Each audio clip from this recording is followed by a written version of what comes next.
Oui, merci pour la question. Je pense que d'abord, je dirais que on ne va pas commencer à travailler, on a déjà commencé à travailler.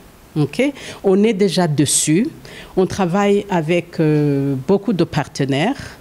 Parce que, comme vous le savez, il y a certaines zones qui sont difficilement accessibles par nous-mêmes, mais ces zones accueillent certains de nos partenaires qui y vivent déjà. Et c'est, je pense, la grande force d'ONU Femmes, en fait. C'est la grande force d'ONU Femmes parce que nous avons... D'abord, notre mandat nous autorise à travailler avec les organisations de femmes, y compris les organisations qui n'ont même pas beaucoup de capacités. Et c'est très important de le souligner parce que ces organisations qui n'ont pas beaucoup de capacités vivent dans ces milieux mêmes.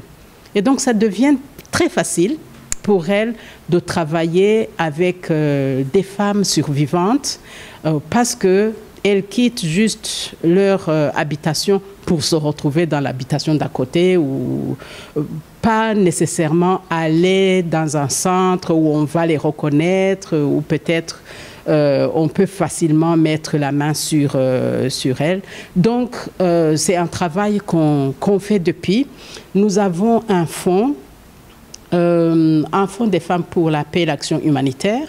Et ce fonds, c'est principalement ce fonds qui nous permet vraiment de travailler avec les organisations de la société civile et qui nous permet d'accueillir les femmes survivantes pour les accompagner, pour les héberger pendant le temps qu'elles s'organisent pour trouver où aller.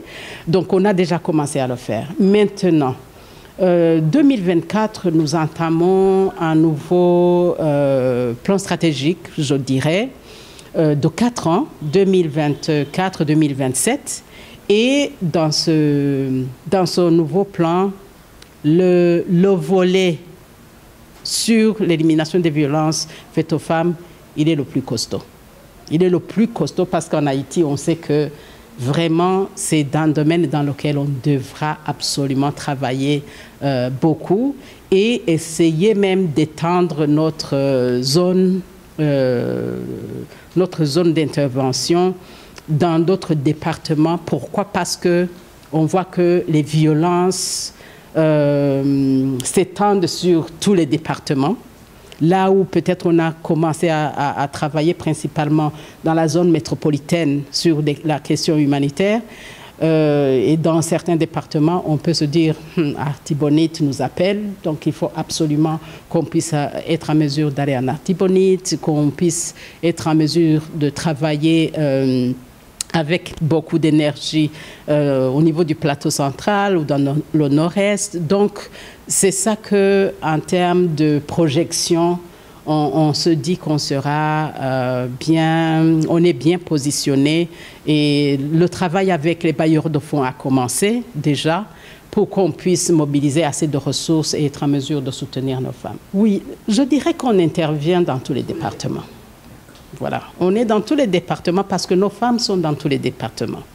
Ce que nous faisons, c'est qu'il y a, par exemple, dans les 4 thématiques sur lesquelles on travaille, sur la thématique, par exemple, en rapport avec la gouvernance, le leadership féminin, on doit travailler dans tous les départements parce qu'on ne peut pas se permettre d'oublier un département alors qu'on veut des femmes qui sont partout. Pour certains de nos projets, par exemple l'autonomisation économique des femmes, pour ce programme, on travaille juste dans 3 départements. C'est voulu parce que la priorité a été donnée aux survivantes de tremblements de terre, d'abord. Donc on est dans le sud, dans la Grande Anse et les NIP, sur l'autonomisation économique des femmes. Maintenant, quand vient le programme paix, sécurité, là, on élargit encore. On vient sur tous les départements.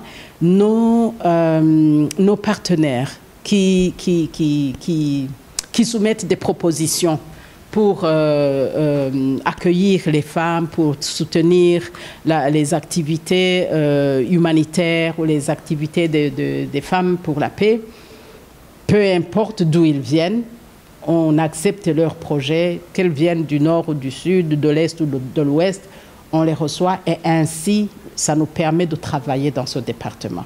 Donc, c'est ça que je disais tout à l'heure. Comme nous, on a l'autorisation de travailler avec les organisations de base, les organisations de la société civile, là où elles sont et que le financement le permet, on les retrouve et on travaille dans ce secteur.